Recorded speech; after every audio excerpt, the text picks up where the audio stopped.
पुण्यातील कोंढवा परिसरामध्ये आग लागलेली आहे। कोंढवा बुद्रुक बेकरीला आग लागल्याचं कळतंय। बेकरीला लागलेल्या आगीमध्ये 6 जण दगावल्याची भीती देखील व्यक्त केली जाते।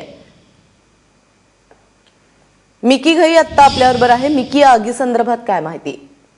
नम्रता, पुण्यातील कोंढवा बुद्रुक या ठिकाणी असलेली बेक्स आणि केक्स या नावाची ही बेकरी आहे। त्या ठिकाणी सकाळी 4:30च्या सुमारास आग लागली होती असा फायर ब्रिगेडला कॉल होता। त्यानंतर घटनास्थळी पोहोचल्यानंतर ती बेकरी बाहेरून बंद होती। त्या शटरला बाहेरून कुलूप होतं, ते कुलूप तोडून आत गेले, त्या ठिकाणी आग विझवली आणि त्याचबरोबर त्या ठिकाणी वरच्या पोटमाळावर 6 कामगार त्या ठिकाणी झोपलेले होते आणि त्या या सगळ्या धुरामुळे आणि अर्धे जळलेल्या अवस्थेत त्या ठिकाणी त्यांना बाहेर काढण्यात आलं।